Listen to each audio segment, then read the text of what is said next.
We talked about this briefly yesterday, but we need to keep the conversation going because it could affect the financial future of our country.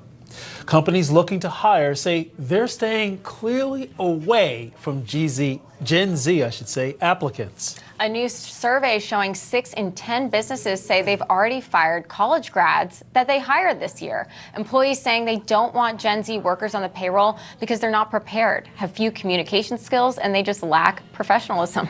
That's not so great. To talk about it, though, we have Mark Matson, is the founder and CEO of Matson Money, and Newsmax anchor Alex Kramer is joining the conversation. Good morning. Good morning, you two. So, Mark, you're an American entrepreneur. What are you seeing in the workplace in 2024, and how does it compare to, say, maybe 10 years ago? Well, I just finished a book called Experiencing the American Dream, and I talk about 2 different ways to see the world. One is seeing it through the screen of the American dream, hard work, determination, responsibility, and the opposite of that is entitlement and victimhood and expecting something for nothing. And I think it's the mentality that some of these youngsters have, that they'll just get on TikTok or they'll get on Instagram, they'll become influencers, they'll get massively rich without working hard. And I think the American dream is only one generation from dying if we don't build it into our youth. And I think that the educational system has done a terrible disservice where these young people are not prepared to work because they don't understand to make money, you have to create value for other people first. And I think that's at the root of the problem. You know, Alex, to Mark's point, the thing is that when you look at these classes that make up the degree programs, a lot of it is just memorizing to take a test, not applying what you learn, because you learn from application.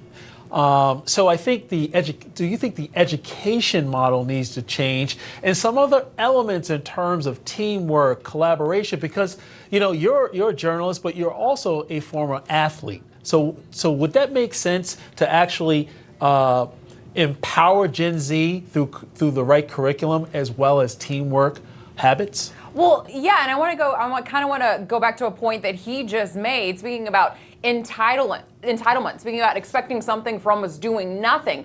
The Gen Z seems to be the generation of me, me, me. A lot of these small businesses are coming out and saying, hey, these Gen Z workers, they're asking for promotions just because they showed up. And then going all the way back for being prepared to be on the job. A survey just came out and said, get this, guys, a quarter of Gen Zers are bringing their parents to a job interview. These are not serious people, is what it seems like. And they're also so chronically online. They are not prepared. They go, and then a new report just came out that also said 71%, yes, whopping 71% of these Gen Zers are the most likely to have quote unquote work mental health issues. And again, that goes all the way back to being on TikTok, being on Instagram. You hear about all these mental health. You get all this feedback from all these other people on TikTok validating what you're feeling. They just are looking for validation, coming out and saying, I'm depressed today, I have anxiety, I don't want to go into work, and then they're feeding into that in the workplace. Mark, what's your advice for Gen Zers looking for a job? What shouldn't they be doing? I mean, clearly Alex just gave some examples of what they are doing that's just wrecking havoc.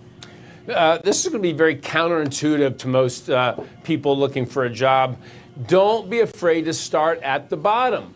Everybody wants to start at the top. Think, oh, I've been there for 3 or 4 weeks, I should be the CEO of the company now. No, entrepreneurs and innovators are always looking for people that work hard, are dedicated, are loyal, who will take on any responsibility. My first jobs were things like cleaning out dog kennels and moving furniture at a carpet cleaning place. So look, go to work for somebody, and you're not going to start at the top, and prove to them how hard you work, prove how committed you are, prove how disciplined you are, and you will start to rise to the top of that organization.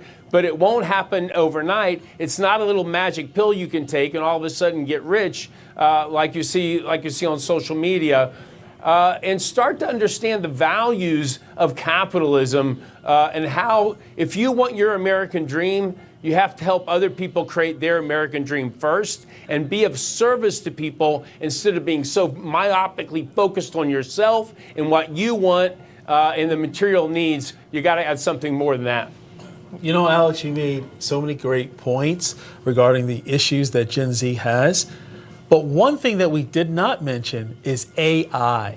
I think AI is making Gen Z lazier, not being able to think critically or analytically on any job. Yeah. Is detrimental to their future. What say you about that? I think you are spot on with that, John. In fact, I know a lot of colleges, a lot of the professors are now having to use technology to determine whether some of the essays, some of the reports these students are turning in, what percentage of their projects and reports are actually done by AI, as in ChatGPT.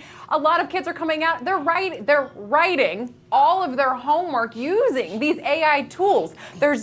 Small businesses are coming out and saying the kids that we've hired, zero critical thinking skills. Right. They are not, when it goes back to the education system, they're sitting back, they're using this AI. A lot of people that I see, I look at their writings and I say, you can't spell, you have no grammar. It's all because AI, like you said, has made this generation, and I'd hate to be so hard on them, but it has made them lazier. And again, they're lacking these critical thinking skills and a lot of the education that former generations had. Mm-hmm. Right. Well, Mark, you are in the field of investing in different funds and various financial education examples there. So can you tell us about Gen Z and how they are maybe fiscally irresponsible and what they can potentially learn from you? Well, from the very time my kids were 9 and 10 years old in school, they would come in and play this game called the stock picking game, and they would try to teach them with a fake account how to pick the right stocks. Look, this generation has such a delusional view of how to make money. They want to get rich on TikTok. They want to get rich on NVIDIA. They want to have Robinhood in their pocket right next to their DraftKings app. It's very destructive and very toxic, very addictive. What they want to do is focus on academic investing. They want to avoid stock picking, avoid market timing, avoid track record investing, globally diversified and efficient markets. And whatever they do, don't get sucked into whatever latest craze is out there. So many people lost tons of money on Bitcoin, gold, commodities. The list goes on and on of toxic investing. But do start early. If you can start early, do 5-10% of your money, of your salary going into your 401k, going into the, additional side accounts. You'll have a nice retirement someday, and you'll be able to live the American dream. But if you don't start early, a lot of times you never make it. You know, Alex, in the remaining time that we have, what was your first job and how did you actually rise up? My first ever job, not even in this industry, was actually working at a nursing home where I lived. I was doing that while also going through school. And after that, I had an unpaid internship with a minor league hockey team. I was there for hours. I was writing. I was setting up all the equipment, completely unpaid. And again, I want to go back to something. I really want to hammer on something that Mark was saying earlier. These are unrealistic expectations that Gen Z has. I've seen them come out in TikTok videos and cry and cry and cry. Say, I've got this 4-year degree. Why am I not making 6 figures coming straight out of college? That's not realistic. The majority of us, unpaid internships, we were making hourly wages, and you work your way up. I literally went from an unpaid internship to being the rinkside reporter to an NHL team because of hard work and realizing I'm not going to get paid 6 figures coming out of college. Right. You have to put hustle, first. And you know what? We have to end the segment, but I don't want to end before I actually give a shout out to Gen Z. We have a Gen Z on the first edition team. Her name is Teresa. Hey, Teresa. And she does a great job. She's a production assistant and she produces. So she's a Gen Z that actually has 2 jobs. Yes. So giving her a great shout out. But thank you for joining First Edition. You gave our viewers great insight into Gen Z and what they need to focus on. Great insights. Pleasure. Thank Great you. to be with you. You got it.